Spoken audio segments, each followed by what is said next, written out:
Thank you very much, Ambassador. And we can now move to our high-level panel titled Europe Views on the Indo-Pacific. May I invite the moderator, Professor Luis Simón, and the two distinguished speakers, Secretary General of the European External Action Service, Belén Martinez Carbonell, and the Deputy Secretary General of NATO, Radmila Šhekerinska, to take their seat on stage, please. Tú te pones en medio, ¿no? No, tú vas ahí. Ah. Pues no sé, casi prefería que estuvieras en medio. Bueno, se puede. Can you hear me? Not yet. Yes. Wow, it's 10:30 on the dot.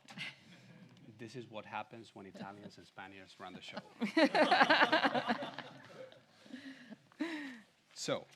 No, this is what happens when two women have to join the panel. That too. Thank you. So, good morning again, and thanks to the ambassadors and our president and Julia for kicking us off. And welcome to this first high-level panel. And it really is high-level because we are higher than you, and these two women are much higher than I am, on European views on the Indo-Pacific.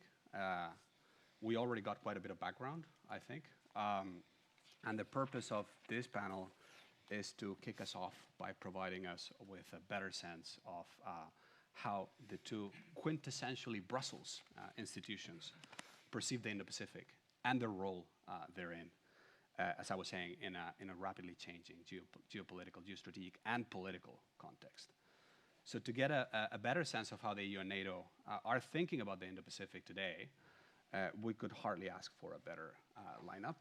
So we are really delighted to have here with us Ms. Belén Martinez Carbonell, who, as you know, is the Secretary General of the External Action Service, and Radmila Šhekerinska, who, as you know, is NATO's Deputy Secretary General. So a big thanks to both of you. Thank you. Thank you. For taking time out of your very busy schedules. So if you weren't here, you'd probably be playing golf in the sunny Belgian countryside, and for being with us here today. So they are going to kick us off with introductory remarks of 7-8 minutes, give or take. And I hope you followed Julia's instructions precisely. Yes. And after that, I'll follow up with a question or two, maybe, and then we'll open the floor for questions and comments. This is, as you know, public. There's press in the room, so everything is on the record. So, Madam Secretary General Belén, let's start with you. Bienvenida.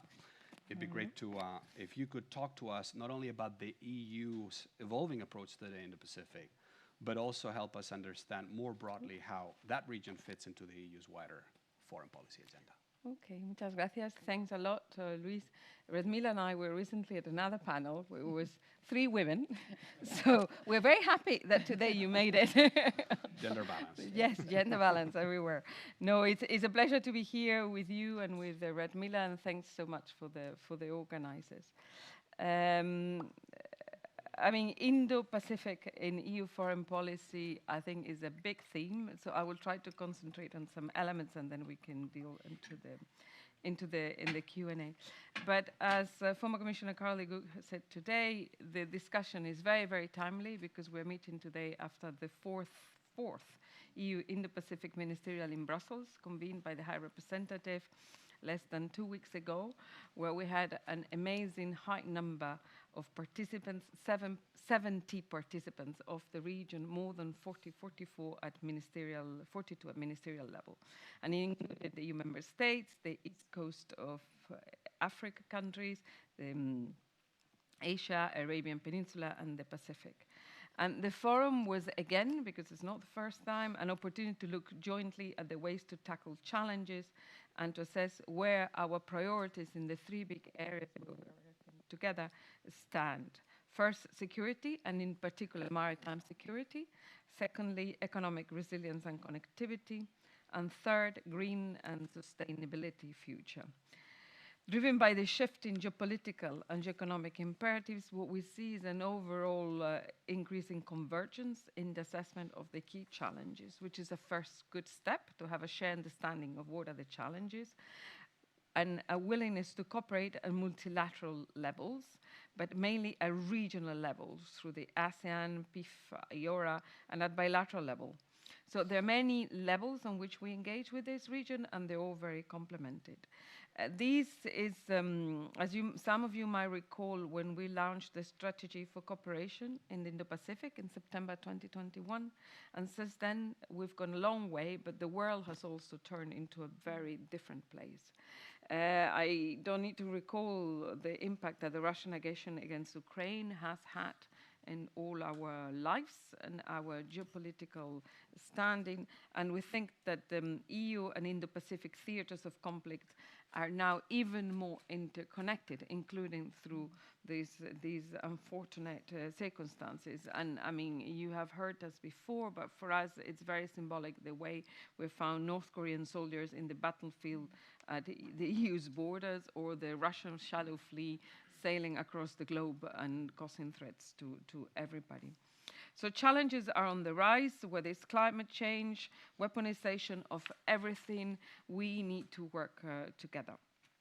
So this is what the Indo-Pacific Ministerial Forum showcased, a demand for a stronger, more engaged European presence in the region, and a complementarity of the challenges and the threats and the importance of our engagement. So my 3 takeaways from the forum is, first, security is central, and we're stepping up the contribution together, our contribution to a rule-based security architecture in the Indo-Pacific, and this mainly through our security and defense partnerships that we have already with Japan and the Republic of Korea, already operational. We'll soon hope to have them with Australia and India, and many regular security dialogues that we have with a number of other countries, Indonesia, Vietnam, to name a few. Secondly, expanded cooperation on the maritime domain. I think the maritime domain has become very high on our agendas. And here again, I think we share a call for abidance with the UN Convention of the Law of the Sea, UNCLOS. So how we turn this into concrete kind of deliverables. And I mean, the ambassador, I think it was of Korea or Japan, one of the 2 referred earlier today to joint naval activities, such as Operation Aspides and Atalanta, as well as the initiatives such as critical maritime routes in the Indo-Pacific, CRIMARIO, or enhancing security in and with Asia, ESIWA. So we see concretely how all this translates in cooperation. But also, the High Representative hosted in the margins of the Indo-Pacific Ministerial an event on critical maritime infrastructure. And as a concrete follow-up to these, we will be launching a new structure initiative aiming at establishing regular exchanges on this matter. And as a first step, there is an agreement to have a peer-to-peer event co-organized with the European Security and Defense College, foreseen in early 2026, because we see that it is important to protect the maritime infrastructure, regardless whether it's the Baltic Sea, the Pacific Ocean, or any ocean. The second takeaway from the Indo-Pacific Ministerial is economic security, trade, and as I already indicated, connectivity. Trade and economic security are ever more embedded in foreign policy. Disruptions of supply chain are now a common challenge, together with what I mentioned, the weaponization of everything. So since 2023, we have worked to address this through a strategy of the 3 Ps, promote, protect, and partner. And partnership is a cornerstone of our approach to these regions. Trade agreements, of which we have a vast network with Japan, South Korea, Singapore, Vietnam, New Zealand, and Kenya, have deepened the integration of our open markets. But we also have EU digital partnerships with some of these countries, including Japan, Republic of Korea, and Singapore, that contribute to our cooperation in an innovative domain. And then last but not least, of course, Global Gateway and all the cooperation and high quality infrastructure and connectivity. What is coming this week is, together with the Commission, we are working on a communication on the strategic use of our tools for economic security purposes. And this will come in the form of a strategy that the Commission will present later this week, so I will refrain for commenting. But this strategy goes hand in hand with Resource EU Plan, which is a plan that aims to secure access to alternative sources of critical raw material. And here again, there are a lot of work that we can do with the colleagues in the Indo-Pacific. And then the third takeaway is a green and inclusive future. And here Europe stands by Indo-Pacific partners in their effort to build climate resilient, sustainable ecosystems, protect biodiversity, and achieve net zero by 2050, investing in new technologies. So as you see, we have a huge agenda ahead. When it comes to green, we can mention, for example, the 2050 strategy for Blue Pacific continent, which we are also supporting. So it's a vast area of work. To conclude, maybe to recall some basics, that 60% of the global maritime trade crosses Indo-Pacific waters. So it matters for the Indo-Pacific, but it also matters for us. That beyond traditional threats like climate change, we have new threats that need to remain high on the agenda, and this is part of the agenda with these countries. That we need to also work together in legal frameworks to course security rules-based order in the maritime domain, and the BBNG, the biodiversity beyond national jurisdiction, is a good example of that. And that we will need to continue work on further initiatives on the critical maritime infrastructure, including this structured dialogue that I mentioned. So there's a lot of work to do ahead of us, and I think it's a very challenging but very interesting and mutually beneficial agenda, and we are hands on deck working to prepare. Thanks a lot. Excellent. Muchas gracias, Belén. Okay.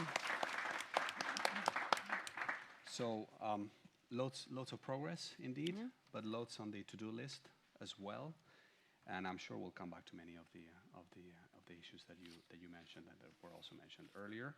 Let's now move on to NATO. Madam Deputy Secretary General, it's a real pleasure to have you here. Again, big picture ask for you. Could you please walk us through how the Indo-Pacific fits into NATO's vision of international security and as well as global order? Welcome. Thank you very much, Louis, for gathering us here. Important venue and important topic. And as Belén has mentioned, we keep coming to the same podium on these conferences. And then yesterday I was at the FAC meeting on Ukraine in the defense format. Belén will, I really hope, join us for a NAC meeting in January, which talks also about an issue that we have discussed previously, and this is how strong NATO and EU cooperation has been.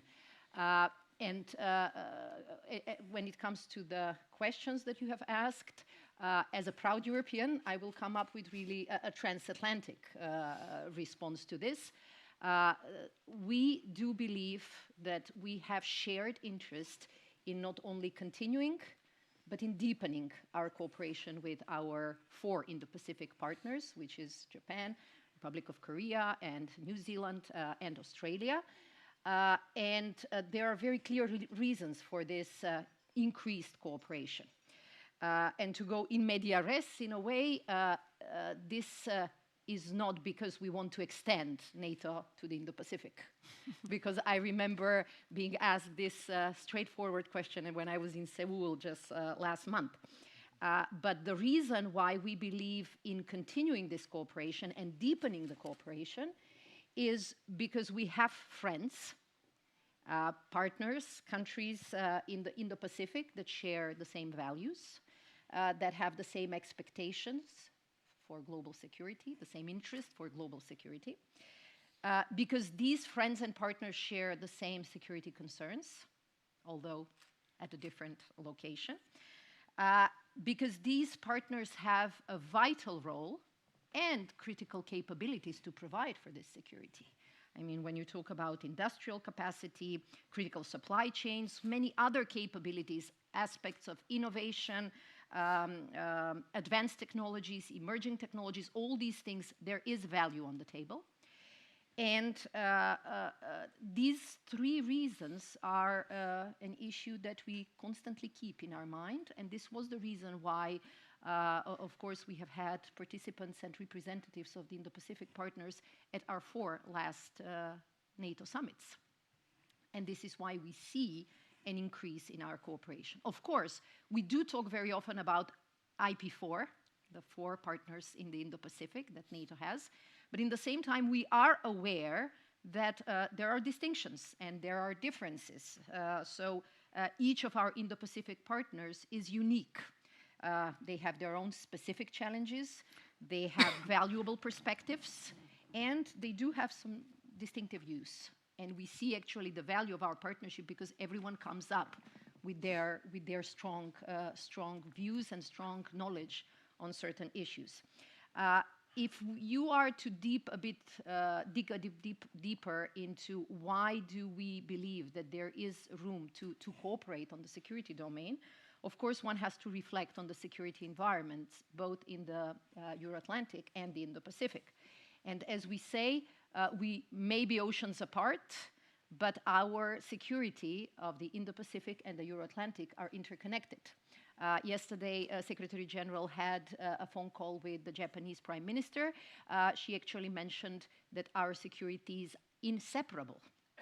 And I will start with an area or a domain where this is seen even very visibly, very clearly, and this is Ukraine.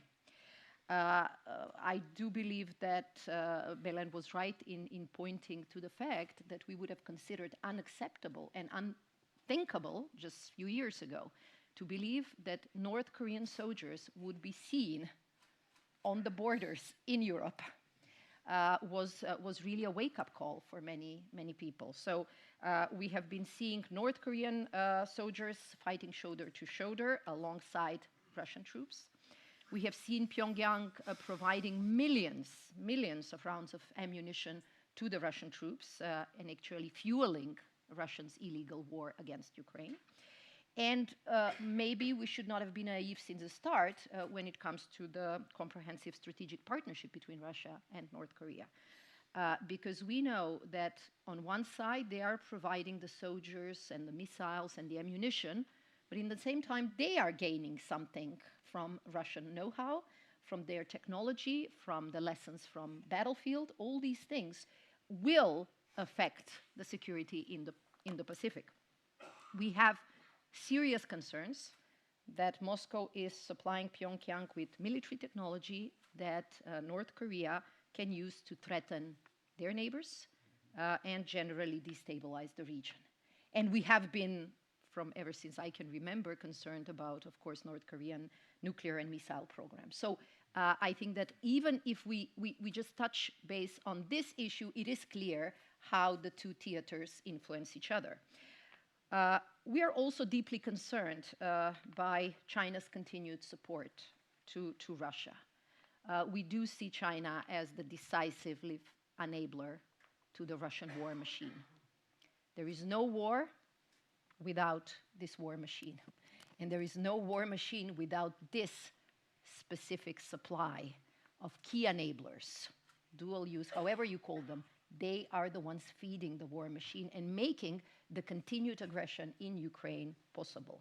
So we see this, that without China, Russia would not have been able to sustain the war the way it does. So just a few months ago in September at the military parade in Beijing, we saw the first ever joint appearance by the 3 leaders of China, of Russia and North Korea with the smiles and the handshakes. This speaks volume. And this is further affirmation of the need to cooperate more with our Indo-Pacific partners. And I will not even mention, of course, Iran's support to Russia when it comes to deadly drones attacking Ukrainian cities, Ukrainian critical infrastructure, etc. So I want to really thank our 4 Indo-Pacific partners for the sustained, continuous support to Ukraine throughout this difficult period. It was done both through NATO, but also bilaterally, from training and military equipment, in the case of Australia and New Zealand, to significant financial contributions to military healthcare and demining projects such as Japan and Korea. And this has really clearly demonstrated Indo-Pacific contribution to Euro-Atlantic security, and we appreciate this very much. So we all feel that we need to support Ukraine in order to support our own security. And we know that our own security will be affected by the possibility to reach a just and lasting peace. And all these efforts are in that direction. It also shows that our security is really global, not regional. And this is why we see that these global threats really require global solutions. This is the reason behind our continued cooperation and the deepening of our cooperation. In The Hague, our Secretary General and the representatives of the IP4 issued a joint statement saying that we will continue to develop our cooperation in more detailed areas. So it's basically political dialogue, but very much practical solutions and practical cooperation in different areas. We have continued with these strong contacts. Secretary General was in Japan in April. I have visited Seoul just this October, talking to Foreign Minister, Defense Minister, National Security Advisor, but also talking very hand in hand with the Korean defense industry there, because it is clear that a number of European allies have actually forged very close ties with Korean companies because of their capacity, because of their speed, because of their knowledge. So this is why we will continue to work on these areas. And we recently had a NAC meeting with our colleagues from New Zealand on how can we cooperate more in the domain of space, and appreciated very much Australia's decision to send their aircraft, the big E-7 wedge-tail surveillance aircraft, over Australia, so that it can support the safe transport of humanitarian and military assistance to Ukraine. So very, very practical and meaningful ways of cooperation. One of the areas where we plan to cooperate even more in the future is when it comes to our defense industrial cooperation. And cyber threats, arm control, non-proliferation, all these issues will come to the table. Finally, let me say that our partners are really world leaders when it comes to different fields of technology, innovation, and space. And on this, there is a genuine interest from both sides to increase our cooperation. So, as a sum, working together with Indo-Pacific partners means for us, for NATO allies, to address our security challenges more effectively. And I do believe the same applies to our Indo-Pacific partners. And in a way, in these dangerous, challenging times, in this volatile world, friends do need to stick together more. And this is our plan for the future. Thank you.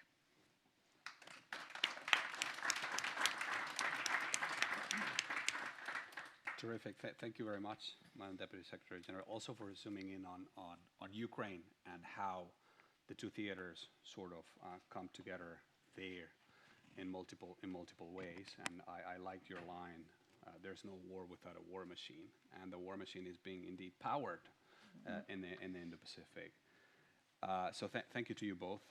Let me just follow up with a couple of questions, and then we'll open it up. So you may want to start thinking about really, really smart questions. Let me just follow up first with Belén.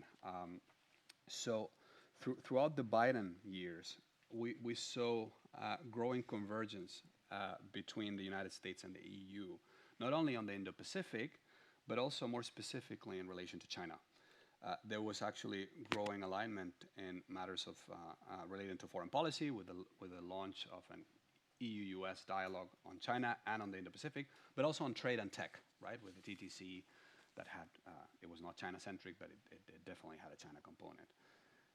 So it seems that coordinating with the EU on all things China was a strategic priority for the US, and so it was for the EU. At the same time, EU-US relations were very strong. We are now in a different scenario.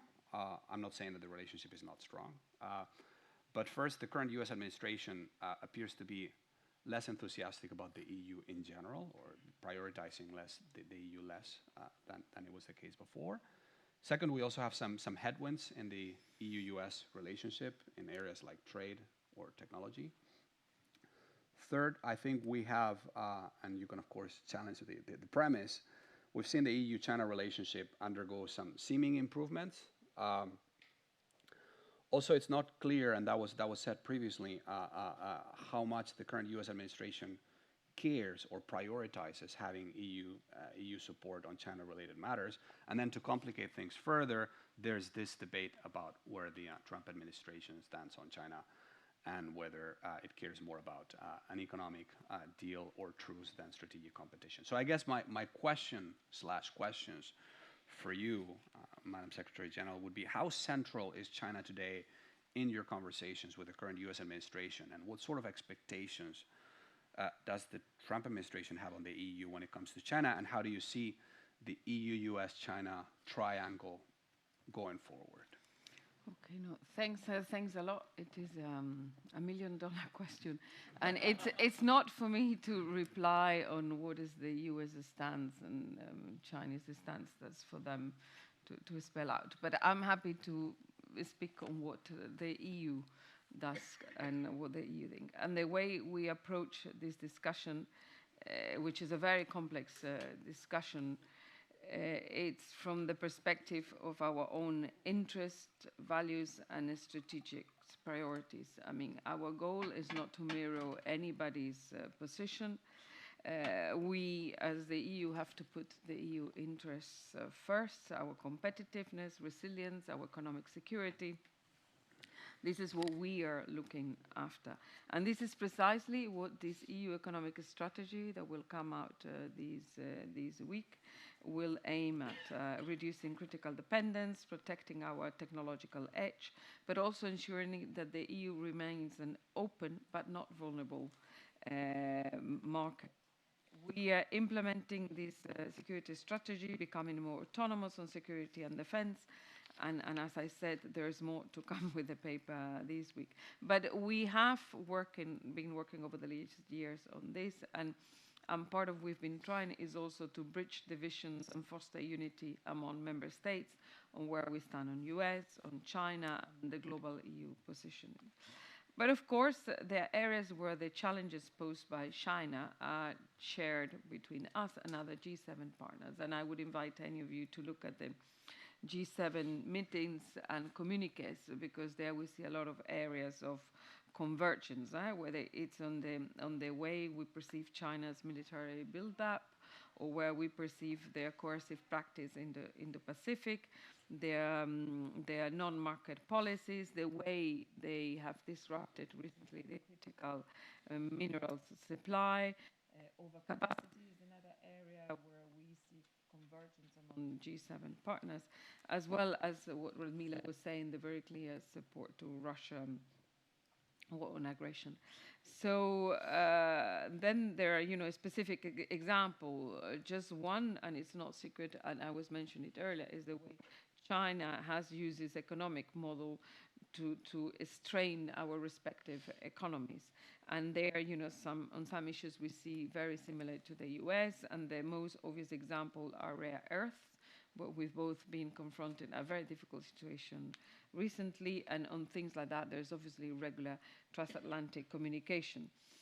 But what these put aside, and that was on the US. When it comes to China, we obviously remain open for dialogue with China, and we are very much, and me personally, committed to maintain our bilateral channels with China. We had recently a good example of cooperative discussions in Belém when it came to the last COP, which is a good example of an area where we can work with China.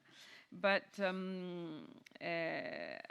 we refuse to be put in a one box with the US when it comes to the perception that China may have with the EU. We have our own policy, our own interest, and overall, our main priority is to reduce our dependencies from China. I think that is an area where we all can converge around.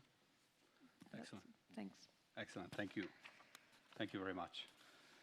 So, Madam Deputy Secretary General, a similar question to you, because of course the rise of China economically, strategically, as a diplomatic actor, is a key feature of our times. And at the Washington summit last year, it was last year, right? It feels like ages ago. There was all this emphasis on deepening the deepening China-Russia partnership, which you touched on as well in a Ukraine context. So can you maybe zoom in on that a little bit? To what extent is China perceived as a challenge in NATO circles today from a NATO perspective, and what would be the nature of that challenge? Well, thank you very much. Going back to some of the documents that NATO allies have adopted last year, but also during our regular system of meetings and decision making, it has become clear that China's ambitions, but also its coercive policies, are challenging our interests, our values, and our security. And what we have seen in the past is that China really attempts to control key technologies, use, as Belén mentioned, chain supply, critical infrastructure, etc., to its advantage. And there is no naivety on our behalf. But what we were more worried about, of course, is the fact that China is really modernizing and expanding its army at breakneck speed. So we have seen it in various domains. It already has the largest navy. It's building up its nuclear arsenal without transparency. And according to all the available plans, their aim is to have more than 1,000 operational nuclear warheads by 2030. So all these things are very much, an issue one has to take into account.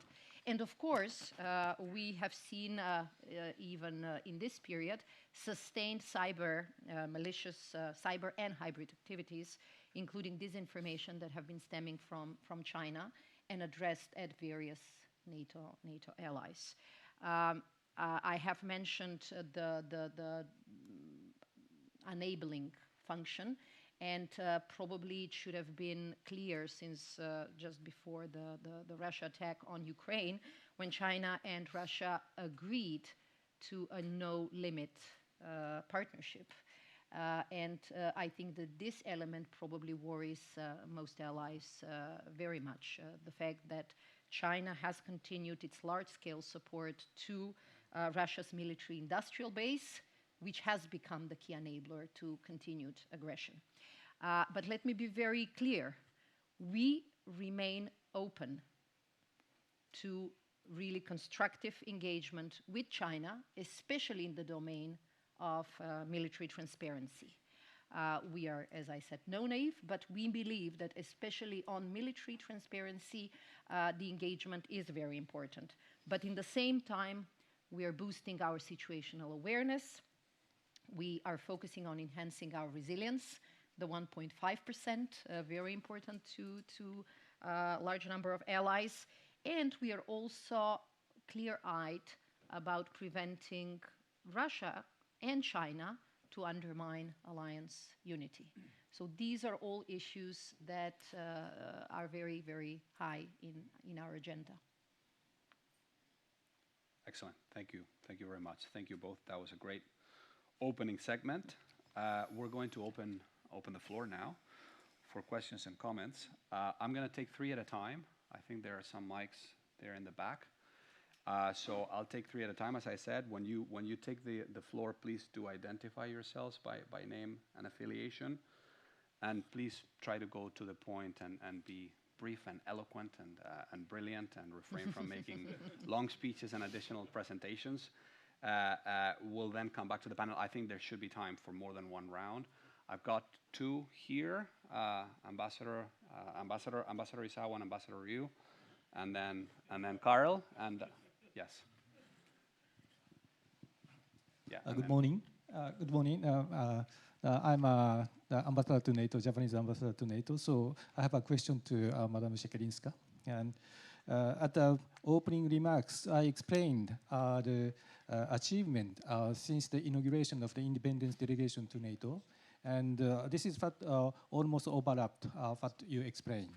So we have really in the area of the assistance to Ukraine, Japan really doubled our assistance to Ukraine, and we are now talking about we are very close to finish our preparation to joining ENUSA 2.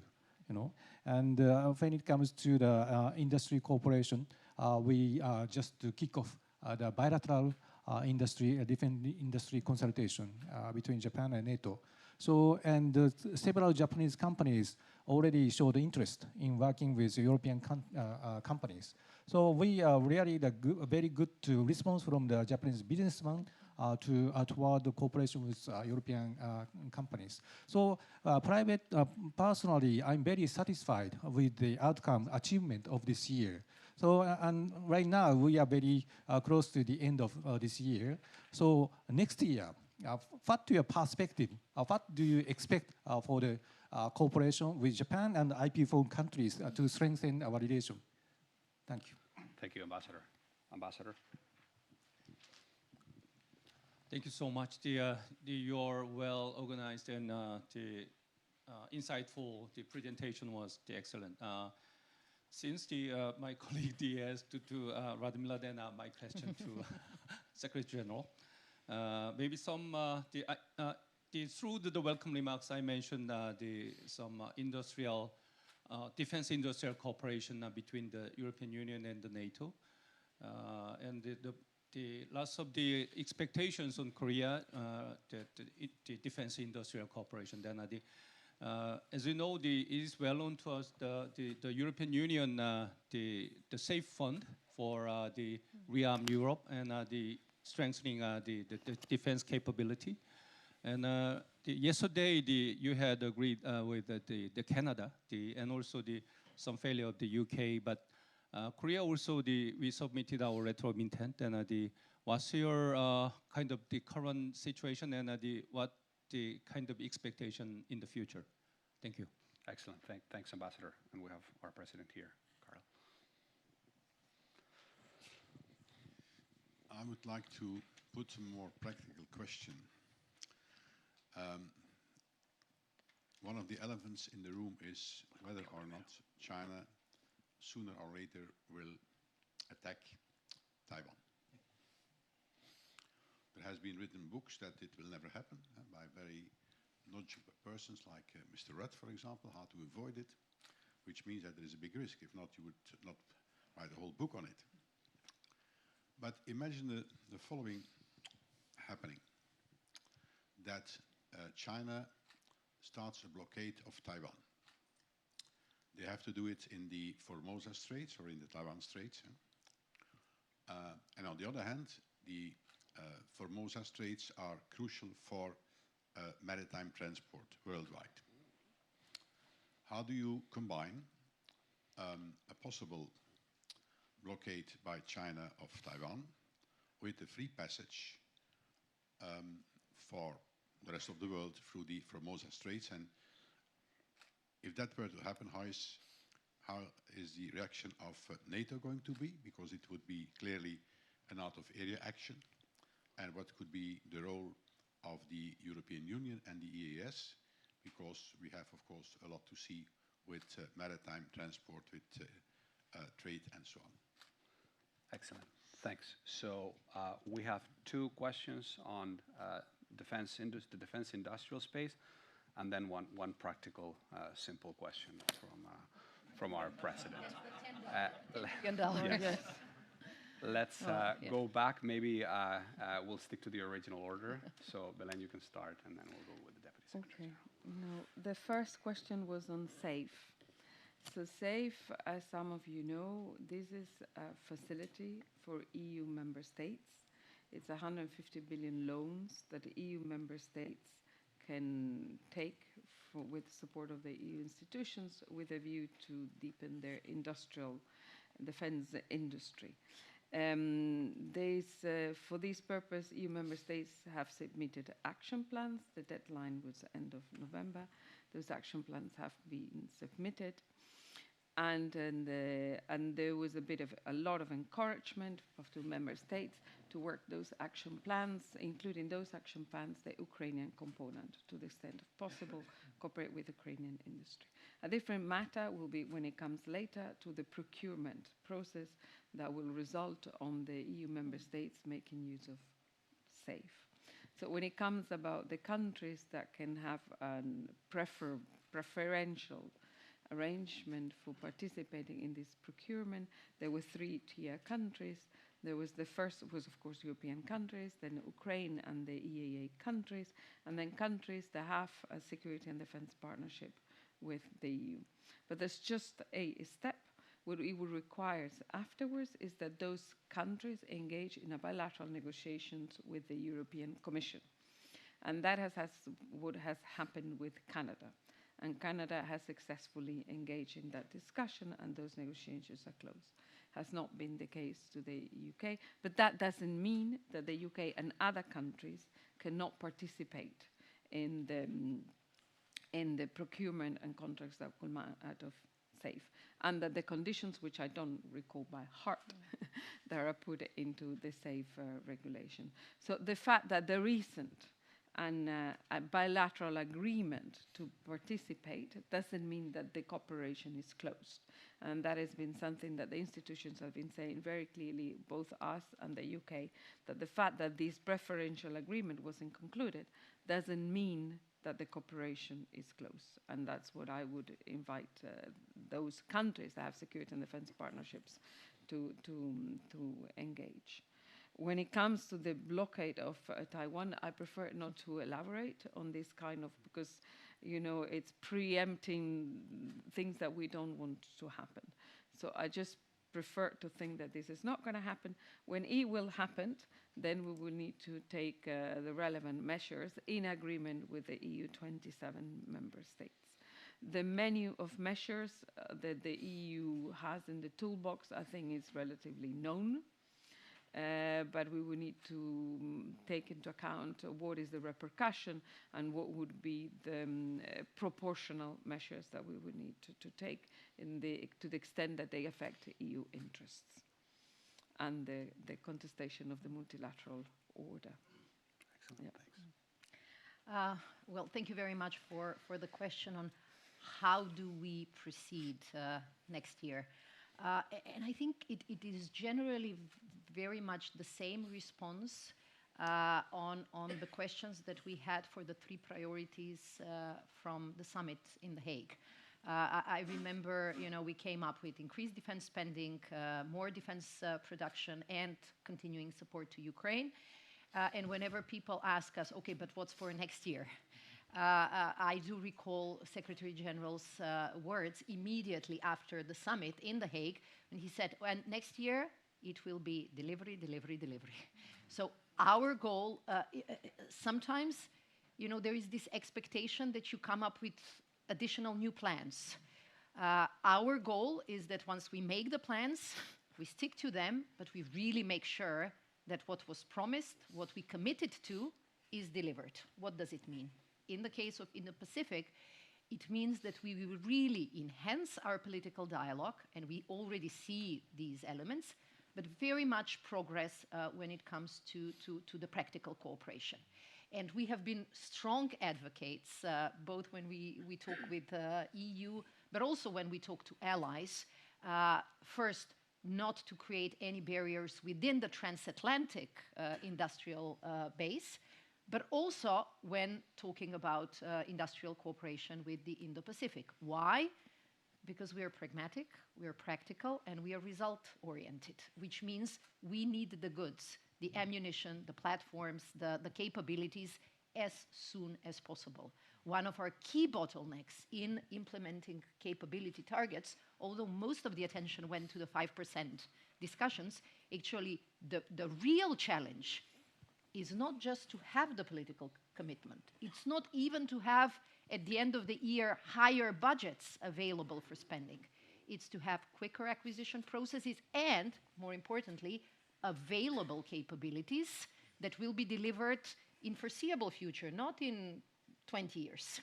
And unfortunately, with the way we have been underspending for the last decades because of the peace dividend, our defense industries are not really prepared for this increased level of cooperation. So instead of expecting miracles, we want to focus on these partnerships. So our focus very much will be cooperate on shared situational awareness. How do we understand our theaters more? Invest in our cooperation on space, on cyber, on hybrid, but very much also focus on making our industrial cooperation, industrial defense cooperation easier. And this is what is our core business. We work on standards, we work on interoperability, and this is what we see as an opportunity for our cooperation with the Indo-Pacific to allow them, to help them be more available to our markets. And this will be very high on our agenda. I'm inclined to take this view. The many elephants in the room are sometimes unaddressed, but let me say that on these issues, there are various scenarios, and there were people who said, you know, what happens in case we have instability in both theaters? Indo-Pacific is not our area of responsibility. But what if some of our allies are more focused there? This is one of the additional reasons why European allies and Canada, we believed and they agreed, we need to spend more, we need to invest more in our security, so that European allies and Canada can really be able to support the European security, even in cases of negative scenarios elsewhere. So it was very much a discussion that we have had for many decades, but especially after Wales and several years of maybe underperformance, we have seen strong increase. I mean, when you compare defense spending post 2014, European allies and Canada have spent additional $700 billion. Just in 2024, we have spent 20% more than the previous year. So there is a very strong curve of increased investment and increased responsibility. And this is the only way we can make our Euro-Atlantic area of responsibility safe and secure. Excellent. Thank you. Thank you very much, Madam Deputy Secretary General. I'm also happy that you touched on capability and defense industrial interoperability. That's a very important topic. I'm looking at my colleague Daniel Fiot, who's done a lot of work on this space, and you all have some brilliant papers out there that were published recently with revolutionary ideas on how to take this file forward. Second round, I've got the ambassador, and I had, ooh, that's a lot of hands. Let's stick to the order we had. We had Øystein, Robert, and then also here, the ambassador, and then we'll take a second round. First here, ambassador. Thank you. Is this on? Yes. Yes. Thank you very much. I'm Jennifer Troop. I'm the ambassador to Belgium and the deputy head of mission for the EU and for NATO from New Zealand.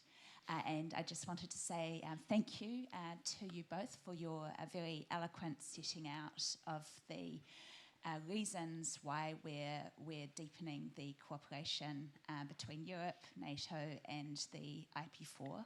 And we New Zealand are very pleased to be part of that. My question is for Belén, I think, first and foremost. You set out really well the ways in which security cooperation is deepening and the different strands of economic cooperation and cooperation in areas like critical minerals and supply chains.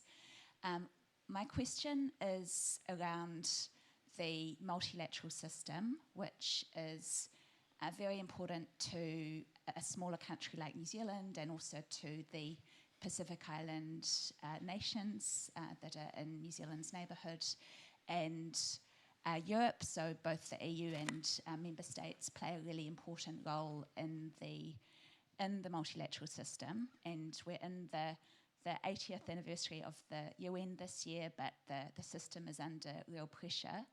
Is there more that the Indo-Pacific and Europe could be doing to to strengthen the multilateral system? Thank you.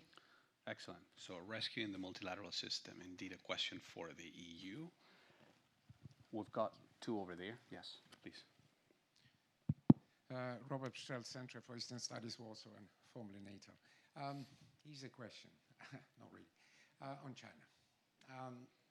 One understands the formal policies of both NATO and EU. It's reluctance for a variety of reasons to name China as a hostile power. But the truth is that even you were the first to actually even mention China, by the way, Madam Šhekerinska, thanks for this, in this list of challenges. I mean, the list is long and growing. It is becoming, frankly speaking, in view of many people, untenable not to head in that direction.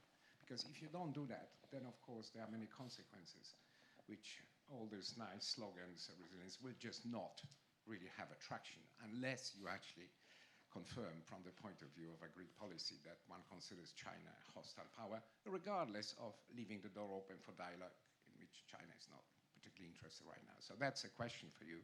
Do you consider the current policy, which one is aware, to be tenable in the long run? Thank you. Right. So what I'm doing is taking more questions so that you can pick and choose. Right behind. Øystein. Oh, thank you.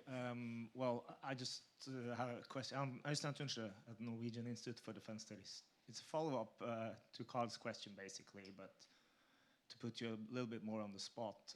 You say, of course, that Europeans are taking more responsibility, but can you say a little bit more? Is there like a plan B in NATO?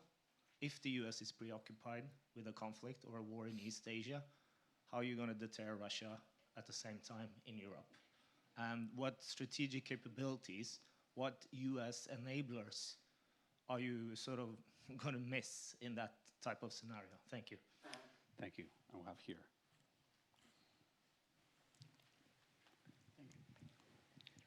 Good day, ladies and gentlemen. I'm a newcomer, representative of Taiwan here in EU and Belgium. My nickname is Ambassador, so I can say I am Ambassador of Taiwan. There was the question. The concern of security was about Japan and Korea. And we know also it was just proved that China is the decisive enabler of Putin.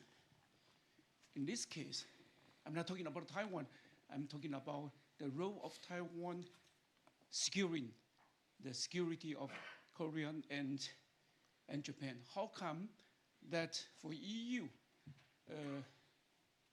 it's not a problem, or it's not a problem for the moment? China, as we all know, is trying everything to take over, not take back, but to take over Taiwan. And if Taiwan should Taiwan be controlled by EU, Japan will be cut off, South Korea will be also cut off. That means avoiding the role of Taiwan. I emphasize again, it's not because of Taiwan only, avoiding Taiwan in this case. And let's come back to the question, if Taiwan is threatened by China, we should have the courage to think, how can we support Japan and Korea by protecting Taiwan from attack from China? So in this case, out of the perspective of Taiwan, it's not very polite to say that, but I have to say that out of experience, China will and has tried many times to blockade Taiwan. But Taiwan has been guaranteed for quite a long time from this sort of mind. It's not malicious what EU or the rest of the world think about Taiwan, but I think don't be afraid to upset China. Say what we really think about the role of Taiwan. If you read what is written in MacArthur about Taiwan, memorandum to his president, Harry Truman, 1950, on the 15th June. And it was said, since the fall of 1948, when the military capability of the Chinese communists to engulf most of the China became clearly and evident, I've been concerned as regard to the future status of Formosa, meaning Taiwan. And I've been concerned about I'm convinced that the strategic interests of the United States would be in serious jeopardy if Formosa is dominated by a power hostile to the United States. And in this case, Taiwan stands not only for themselves, Taiwan stands again for the security of Japan and South Korea. So I would beg EU to take into consideration, if we know China again is the decisive enabler of Putin, and China is determined to take with or without violence Taiwan. So Taiwan should be taken into consideration in this case by all kinds of plans or forethought and so on. If Taiwan is not even entitled to wear the name Taiwan, and that means the fear of your enemy, I would say, not our perspective, you think is a decisive enabler. So we have to call the name of the child. Thank you. Before the child falls into the pool. Thank you. So we're going to go back to the panel, and I think we'll have time for one more round. So please, Belén first. Okay. And then, yeah. No, thanks a lot. To the New Zealand ambassador, good morning, and the defense of the multilateral system. I think if there is anyone who stands for the multilateral system, it's still the European Union. And that is very clear in all our statements, but also in all our actions. But that doesn't mean that if you were mentioning the UN at 80, and I'm thinking of all the agenda that came out after the Summit for the Future, it doesn't mean that we sign off or whatever the multilateral system proposes. And we do see there is a lot of ground to reform the multilateral system. It's something we have been saying for many years. It's not that just because the UN is calling, the US is calling for it, that this has become part of our agenda. And I think when it came the whole discussion on the Summit of the Future and the agenda to reform the UN, it was the EU who took the lead among many, many countries and put forward a good plan. And we're still working on that good plan. And on all the discussions that come about the future of the UN, we are there to support the UN, but a UN that is reformed and this serves our values, and it serves not just the principles we all agree upon, but the interest that there is of interest to the EU. It's not a UN that is dominated by others and we pay the check, to put it very, very simple. And I do believe the multilateral system is still worth, even for those who contest WTO, more than 85, I think it's 85% of the trade stays, it still goes through WTO. So regardless of bilateral arrangements and you know, the new US trade policy tools, still the multilateral system stands as the best way to run relations among countries.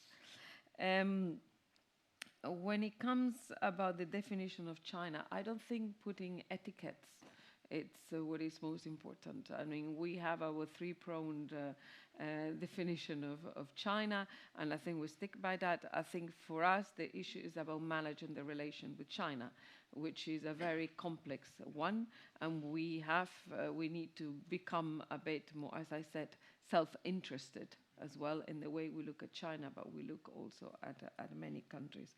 So I will care less about etiquettes, and I will care more about the content and our policies. And there, as I said, we are becoming much more proactive when it comes into looking at EU economic security. EU is on the fence. EU is on standing in the multilateral world, and you know we will continue to cooperate in the areas where it's merit to cooperate, but in the others we will be much more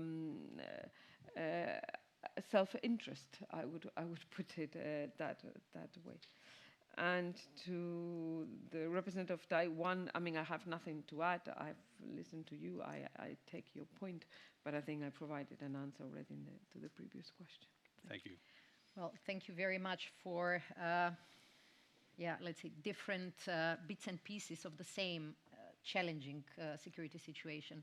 I understand your question, but actually if you look back at the statement by NATO Secretary General, you will definitely hear that we are not naive about China.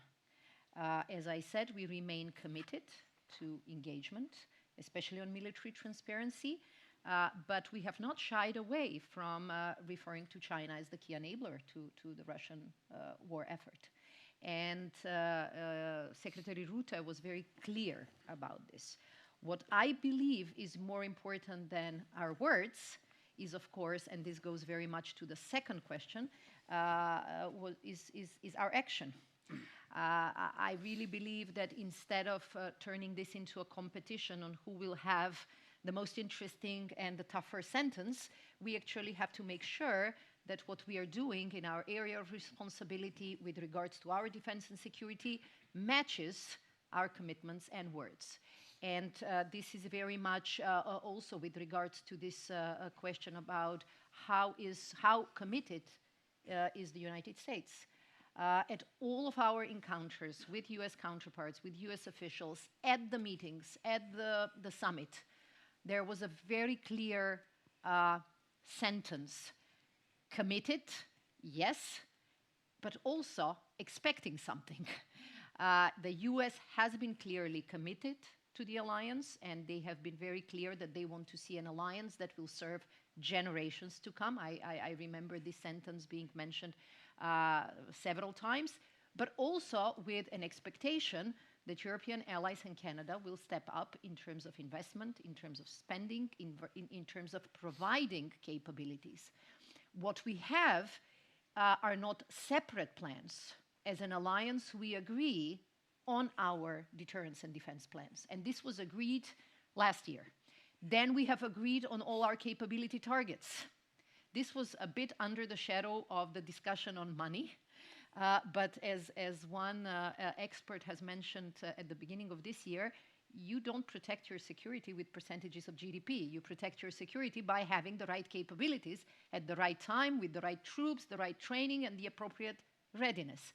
So it's very much, it's not reinventing the process. We have to stick with the process that we have agreed, create the capability or procure the additional capability targets. All allies have received a more ambitious set of capability targets, around 30% increase of ambition. Of course, the expectation or the increase will be more visible on European allies and Canada because our defense spending has been lower in the previous period. So this very much is the focus. How can we make sure that the defense plans that are valid now and protect us, our deterrence and defense has been effective. This is why Russia never thought about attacking NATO. But for the next 5-10 years, we have to remain in control of this security. We have to remain on with the technological edge. We have to maintain our advantages in these domains. And for this, we need the investments. We also need the necessary defense industry to support these difficult goals. When it comes to issues of foreign policy, you know that it is allies that are in the driving seat, and NATO allies have been clear that when it comes to the developments in the Indo-Pacific, we don't support any challenges to the status quo. So this is a very clear line from all our allies. Excellent, thanks. We've got about 12 minutes to go, so just a rapid fire round. I've got a few people. I'm going to try and get in as many as I can, and then go back for, not for answering every single question, but for some concluding thoughts. I've got Alexander, who's been waiting. I've got Pietro, and in the back, and two more. Yeah, we'll try and get them all in, please. Good morning. My name is Alexander Matelaar. I'm one of the CSDS professors. Nuclear threats from Russia, from China, from North Korea have been growing. And there used to exist a strong consensus that nuclear proliferation amongst allies would be a bad idea. Yet that consensus seems to be eroding in Washington, in Seoul, in Warsaw, arguably in Berlin, even in EU Brussels. So can you perhaps describe the current consensus in both the European Union and NATO on whether nuclear proliferation amongst the group of allies is actually a good idea or not, and why? That is a good question. Thank you. Over here, Pietro. For Belén, I hope. Thank you very much, yes. Pietro Matthijs from NATO Quarters. Actually, thank you, Luis, for putting together this panel. Actually, I worked for the European Union for 14 years. Now I work for NATO. So my question actually connects the two organizations. Our allies, of course, in both formats are investing in defense. There's a clear target, is essential for our resilience. But then the question is, how can we ensure that the investment we're making are actually not building or enforcing existing dependencies, but actually are able to enhance our resilience? And specifically in the field of critical infrastructure or dual use. I'm wondering this because actually I think it's an area where NATO and the EU can actually and should maybe work even more together, because only by working together we can really address both the deterrence aspect but the economic security. And of course NATO doesn't work on economic security, but that's essential for our resilience. So I wonder if there is some additional work you can do together, and of course I look forward to the conversation. Excellent, thank you very much. We had over here. Yes. Igor Krestin, I'm from the George W. Bush Institute in beautiful Dallas, Texas here. Question, in 2008 at the Bucharest summit, the Bush administration, along with other allies, said that Ukraine will be a part of NATO. Is that still the case? To Madame Šhekerinska here. Second question, there was a brief mention of critical minerals, but in order to support any kind of future contingencies, Taiwan and otherwise, we need to diversify our supply chains away from China. We need to increase rare earth productions and other material necessary to sustain potential dual sort of conflict. What are the efforts being undertaken in that regard to friend-shore supply chains, but also to develop our own resources in case China decides to cut those off? Thank you. Thank you. There in the back. Good morning, my name is Arjun, I'm a researcher at Finabel. So we've discussed increased defense spending and production. A huge issue I've come across is the issue of fragmentation of the market and funding. What are some of the high-level discussions or thinking about reducing fragmentation and redundancies? Thank you. Thank you, and final question over there. All the way in the back. Greetings everyone, Alessandro Gagaridis from the Royal Higher Institute for Defense. We mentioned many powers and their involvement in the region. So what about India? What about its role and the potential partnership between the EU and NATO? Thank you. Thank you, thank you. And we've got the Indian ambassador coming for the next panel. So back to you, ladies. We've got about 8-9 minutes, so 4 or 5 each, give or take, for concluding thoughts. Belén and then Radmila. Okay, maybe I start. I mean, I won't take it very long. First, on everything that has to do with EU-NATO cooperation, as Radmila said, we're cooperating very, very closely. You cannot even follow all the different... Exactly. So, and I think it's very complementary, the efforts that the EU is doing to step up its defense industry and defense capabilities and the whole defense readiness roadmaps to the efforts that those EU member states, the 23 that are part of NATO, are doing as part of NATO and with allies. And a very clear example is the recent joint communication on military mobility, which can only facilitate the complementary of the work with the alliance. If EU's military mobility is upgraded, then it can only help the purpose of working better within NATO. On critical raw materials, we have a very vast agenda of diversifying, which goes through the critical raw material partnerships, and I can't recall it by heart because it's Kirsten in DG Grow who runs the file, but I think we here have become very much aware that it's first was energy, now it's critical raw materials, next will be data. I think those are the key dependencies that together with high technologies we need to cut down, and there we are precisely engaging with countries like the ones we've been mentioning that are part of our security defense dialogues, partnerships and closer allies in those areas where there's digital dialogues. Everything is very much interlinked. On market fragmentation, that is part of what is behind the defense readiness roadmap. It's not about spending more, as Radmila was saying, it's about spending better. And one of the added value elements of the SAVE regulation is that it forces countries to do joint procurement. And we are working very closely with NATO so that the standards that we use precisely go into making our European allies cooperating better, and then, of course, cooperating with their countries. And then finally, a word of India. It's true that India hadn't come out earlier on today in the conversations, but there is a very deep and intense agenda with India. We're heading to an India-EU summit end of January. It started with the visit of the college. We're negotiating a security and defense partnership with India. We're negotiating a secure communications agreement with India. We're negotiating a free trade agreement with India. I think it's very clear for everybody the importance that India plays in terms of partnering with their countries. And it's very much at the heart of a lot of our discussions these days. Thank you. Well, thank you for the many questions. I'll try to address those that kind of fit more the NATO angle. And I'll start with the fragmentation. This has been a worry by many people in the defense sector, many people within NATO, but also in the industry. And there is no single solution for this. There is no silver bullet to address the problem. What our approach has been is to work even harder on addressing issues of standards and interoperability, and being very clear that we need a stronger defense industry base. In the course of this year, we have had quite a number of engagements with defense industry. We gathered them in The Hague.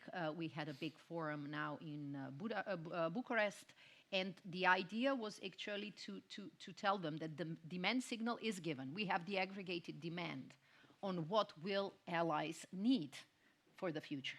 And that this is very good for them as a basis to plan their business cycle, but also to step up with the production, take maybe a bit of risk, because business is also about taking certain risks, not expecting that everything has to be spelled out, but that we need more cooperation in the business sector. And this is what we keep hearing. Of course, when you ask countries to spend more on defense, there is also an interest for every ally to use the so-called job dividend in this. So there are efforts at localization of the production, and they're understandable. But also we need to make sure that we don't fragmentize even more the market. And this is why we work with the EU, we work with separate allies, and we keep on advocating for a more transatlantic or transatlantic plus IP4 approach in developing defense industry. And we have seen a number of positive examples when industry is actually doing our work in a way. They do joint planning, they do joint ventures, and they take in consideration what they do the best and come up with a program, with a project and the capability that meets our expectation.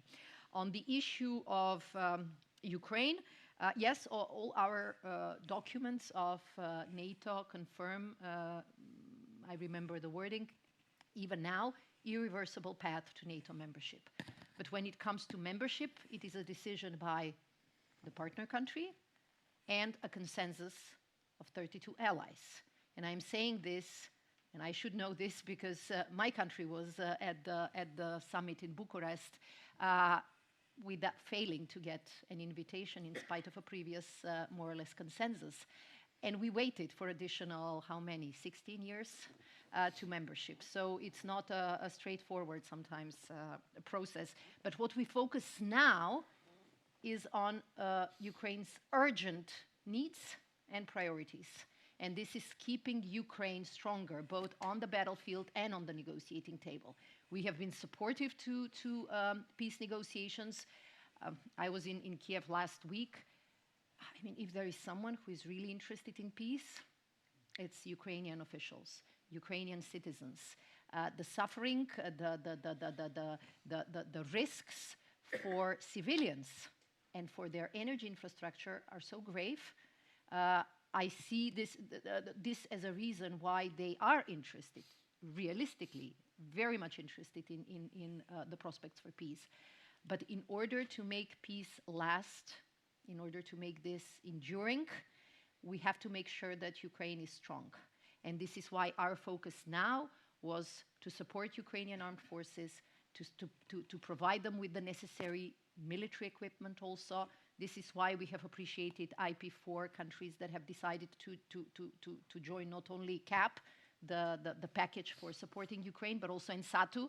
I remember talking to some NATO allies who were not sending people to this command in Wiesbaden. If IP4, some of them can send their people, you have to be able to do this. So our focus was on the so-called Pearl model, because it provides ammunition and air defenses, which are necessary today and tonight. As I say, the focus now is not what happens in the next years to come, but very much keeping Ukraine strong. For this, we have appreciated also the fact that IP4 are also considering supporting some of these cases. But I really believe that without the necessary air defense, without the necessary ammunition, Ukraine's position will be unacceptably weaker. And this is why we focus on this. Fully agree on issues such as dependencies on supply chain, especially. I remember Secretary General was talking about how, maybe not everyone was paying attention to how dependable we have become in the 10 years ago to Russian energy. But in the meantime, we cannot become dependable now on other supply chain countries.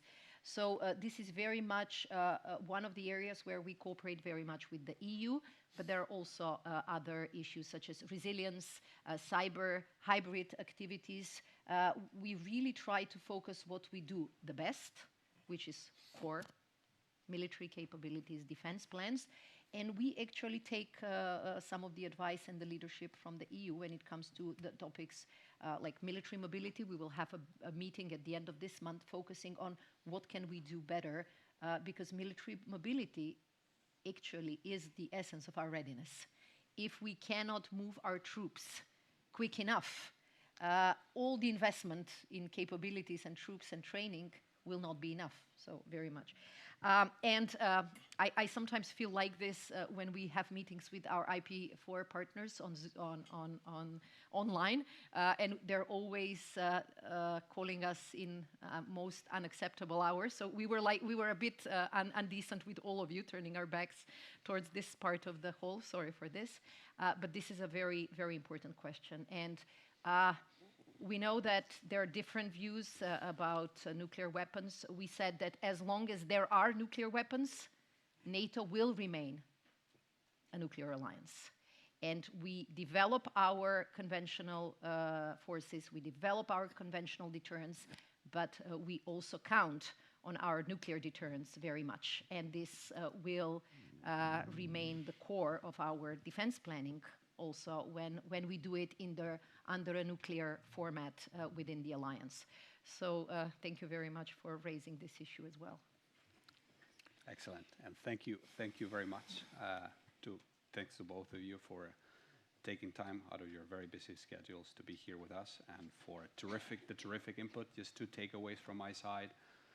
One, as we have heard here, both NATO and the European Union are clear-eyed about the Indo-Pacific's strategic importance and the importance of continuing to cooperate with Indo-Pacific partners, not only IP4, but also beyond.